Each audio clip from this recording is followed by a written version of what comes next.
Olá, está começando mais uma edição do Boletim da TV Way.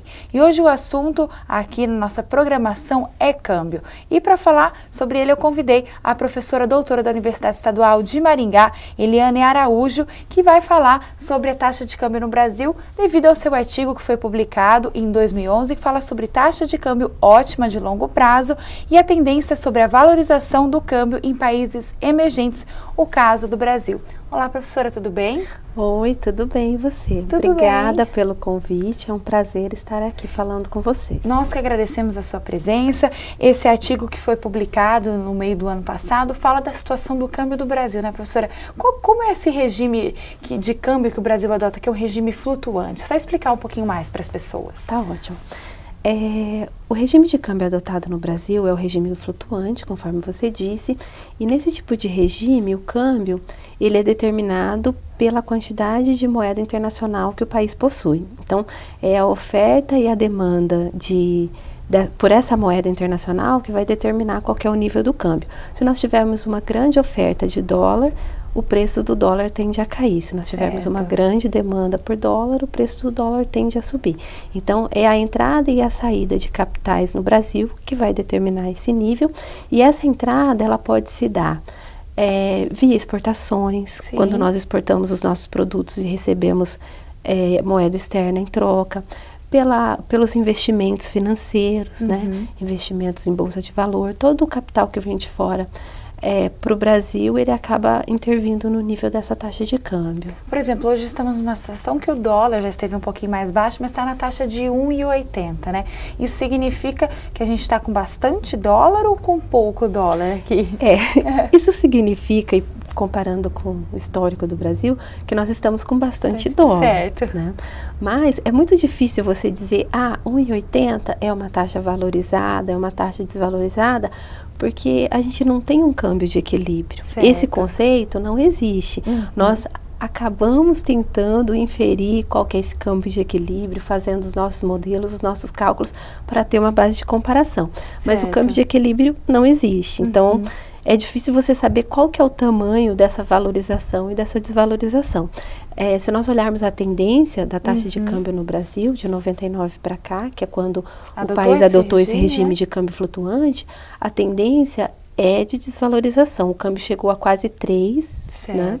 Em 2002, 2001, 2002, 2003, início de 2009 foi o auge de tudo isso, mas que agora nós temos uma taxa de 1,80 e que comparado com a trajetória do Brasil e com outros países em desenvolvimento, é uma taxa apreciada. Certo. Então, isso significa consumo, né? Isso significa que estamos cada vez comprando mais produtos importados, né? Sim. Isso é o resultado, né? Porque a taxa de câmbio, ela acaba, quando ela está valorizada, significa que os produtos de fora são mais baratos aqui, o que acaba aumentando o poder de compra dos brasileiros no que se refere aos produtos importados.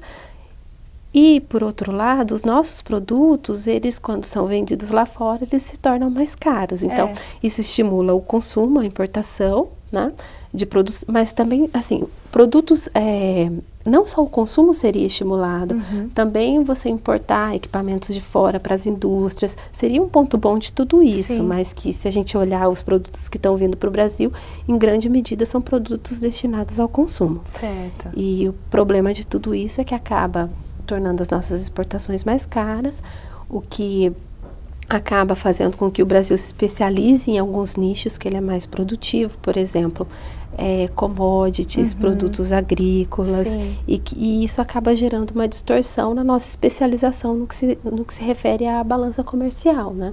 A gente exporta mais produtos agrícolas em detrimento de produtos industriais, porque são aqueles que nós acabamos sendo competitivos apesar da taxa de câmbio desfavorável para a venda no exterior.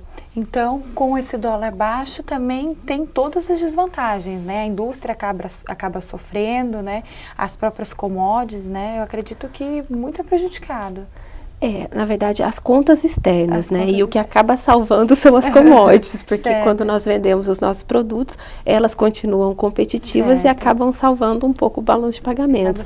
O grande problema é sobre a indústria, né? Sobre as nossas contas externas, o saldo em transações correntes, que é a diferença entre tudo que nós vendemos e compramos de bens e serviços, né? Então a gente acaba tendo um déficit nessas contas e que precisa ser compensado por outro lado, por exemplo, a entrada de capitais. Então a gente está comprando muito e está vendendo um pouco lá para fora, é isso? Isso. E também um outro ponto negativo é a especialização regressiva que o Brasil passa a ter nos produtos que ela vende. Ao invés dela se especializar em produtos mais industrializados, que agregam mais valor, esses produtos, por causa do câmbio, eles ficam caros comparativamente à China, a outros países em desenvolvimento, aí não tem como competir, e o Brasil acaba se especializando naquilo que ele tem uma produtividade maior, que seria o setor agrícola. Então, você se concentra muito no setor agrícola, em detrimento do setor industrial, que é um setor fundamental para o desenvolvimento de um país. Certo. Professora, o que atrai esse número de dólares, né? A taxa de juros do Brasil, como que faz que esses produtos sejam, né, mais atrativos para a gente? Se nós olharmos as contas do balanço de pagamentos, grande parte do capital que tem entrado é via conta financeira. Certo. E esses capitais que entram via conta financeira, eles são chamados especialmente pelo diferencial de juros, como a nossa taxa de juros, apesar de ter caído recentemente, né, nos últimos anos, apresentado uma tendência de queda, ela ainda é muito alta para os padrões internacionais. Então, esse diferencial de juros ainda é alto, que atrai capital. Além disso, o risco país, que é uma outra variável que influencia, porque não adianta ter um retorno alto se for muito arriscado. Sim. É uma variável que caiu bastante, né? Então o risco Brasil é muito baixo. Além disso, esse capital ele é atraído pelo próprio nível do câmbio, porque quando você coloca o seu capital aqui e o câmbio diminui, quando você tirar ele, o seu capital vai valer mais. Com certeza, então, o próprio nível do câmbio estimula essa entrada. A expectativa do que os agentes esperam para o câmbio faz com que o capital entre também. São os principais fatores. E dentro do artigo que vocês elaboraram, vocês tentaram buscar um nível ótimo desse câmbio a longo prazo, né? Sim. E a gente queria entender quais são os fatores que afetam o câmbio, né? Por que o dólar está valendo, né, pouco em comparação ao real e por que, né, fica tão difícil valorizar o nosso produto? Então, conforme eu falei inicialmente, essa taxa de câmbio de equilíbrio, que seria uma referência para a gente, é uma taxa que não existe. Certo. Então, nesse trabalho, nós tentamos calcular essa taxa e fizemos um modelo, né, tentando mensurar as principais variáveis que afetam o câmbio e construir essa nossa base de comparação. Essas principais variáveis, desculpa interromper, seria juros? Aí nós utilizamos um conjunto de variáveis que nós chamamos de estruturais, que são variáveis, por exemplo, termos de troca, né? Além disso, produtividade, e reservas internacionais, taxa de juros, risco país, as variáveis que, no nosso entender, são as mais importantes para explicar a trajetória do câmbio.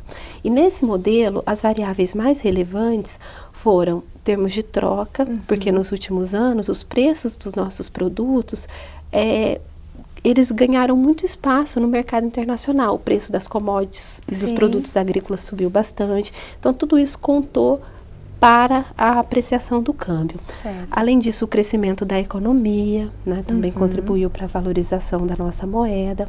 Variáveis como o diferencial de juros foi a variável que nós chamamos de variáveis de política, né, que foi a principal variável de política que contribuiu para a apreciação do câmbio. E, por outro lado, uma variável que puxou para outro lado e talvez fez com que essa apreciação não fosse tão grande, é o processo de acumulação de reservas internacionais, ou seja, o governo acumula moeda externa para tentar intervir no mercado de câmbio. Então, seria uma maneira de equilibrar esse acúmulo de Seria dólar? uma forma de tentar amenizar esse problema, né? Certo.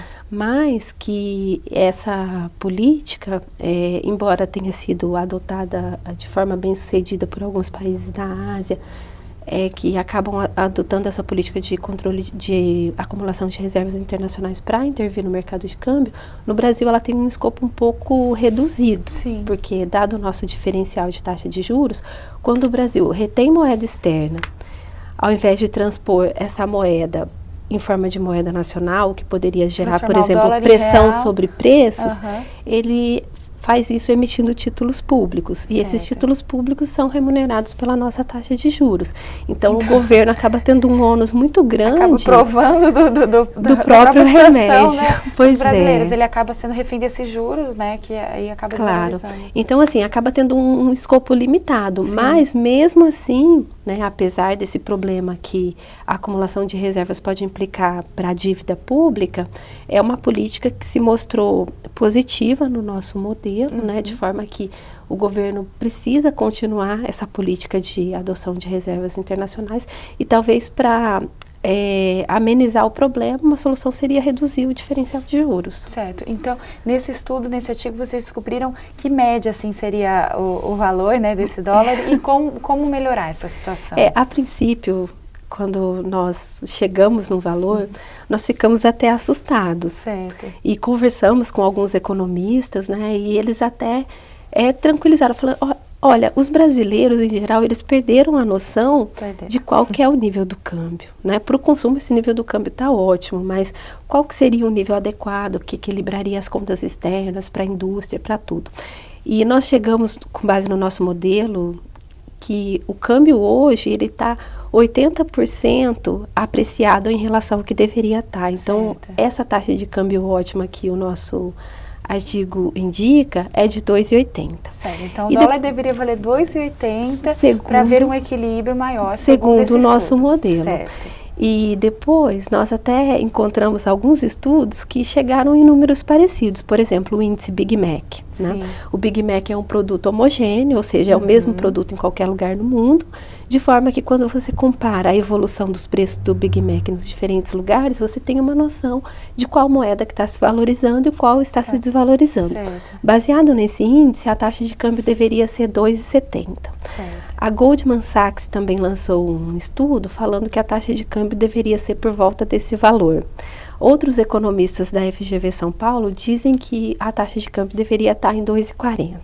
Então, assim, não é tão diferente disso que nós encontramos. E a gente acabou ficando um pouco aliviado, porque esse número, de fato, nos assustou e eu imagino que assustou muita gente quando leu o artigo. E o que significa se a gente tivesse, por exemplo, né, vamos imaginar um câmbio a 2,70, por aí, né, a 2,80. Esse Big Mac, por exemplo, que seria uma taxa para a gente avaliar, seria um pouquinho mais barato? Em relação a outros países, sim, né? Porque a gente tem um dos maiores preços do mundo, né? Claro, porque para a gente comparar, por exemplo, quanto é o Big Mac aqui no Brasil? R$18 o lanche completo, né? R$17,50 para ser mais específica. Quanto que, em termos de dólares, seriam $10, fazendo uma aproximação, né? Será que nos Estados Unidos é $10 ou é $5? E dessa forma você consegue ter uma noção de onde é mais caro e onde é mais barato, né? Mas o que nós comentamos no artigo é que a adoção desse nível de taxa de câmbio não é uma coisa que vai ter que ser feita de uma hora para outra, mas que o governo precisa perseguir uma meta de longo prazo para a taxa de câmbio. Seria uma meta de 15 a 20 anos, mais ou menos? Não precisa ser tanto longo prazo assim. Um pouquinho menos. Pois é, pode ser um pouquinho menos, mas é uma meta para ser perseguida pelo governo, não é uma coisa para ser realizada de uma hora para outra. Aos poucos, né? Então, a gente até sugere um conjunto de medidas que podem ser adotadas, né, para mexer nesse nível do câmbio. E você seria o acúmulo da moeda internacional, um acúmulo de reservas, mas também a adoção de controle de capitais, a redução do diferencial de taxa de juros, né? Talvez uma política industrial, dado que os termos de troca foi a variável que mais influenciou a taxa de câmbio, porque os produtos agrícolas, eles têm ganhado muita participação no mercado, o governo ele precisa também investir em política industrial para que outros produtos também ganhem competitividade. Então, a gente sugere um conjunto de políticas. E a adoção desse nível de câmbio, é claro, ele vai ter um efeito ruim sobre o consumo. Quem quiser viajar para o exterior, vai ter que pagar mais, é bom. Se o governo for adotar essa política, vai ter que ir logo. Mas o governo já deixou claro que pretende intervir no nível do câmbio, que a prioridade agora é mexer no câmbio, né? Então, vamos ver quais as medidas que serão adotadas nos próximos meses, porque até então, as medidas adotadas, elas têm sido bem tímidas, né? Elas têm indicado que o governo quer intervir no câmbio, mas elas não têm tido Realmente efeitos não tem. concretos, né? Certo. Então, um efeito ruim seria sobre o consumo. Os produtos importados se tornariam mais caros, né? Ficaria mais caro para a gente viajar para o exterior. Mas, por outro lado, os produtos brasileiros que são exportados, os produtos industriais que nós exportamos, vão ficar mais baratos no exterior, o que pode estimular as vendas brasileiras lá fora, né? Os nossos produtos podem ganhar competitividade E o frente Brasil aos outros pode crescer países. com isso também, né? Sim, que são políticas mais importantes para um crescimento de longo prazo do que o consumo. Né? E professora, só para a gente finalizar, então seria o ideal alcançar, né, um câmbio mais competitivo, digamos assim, né, que ele não seja tão flutuante e unindo a uma baixa de juros no nosso país, né? Seria com certeza o ideal, né?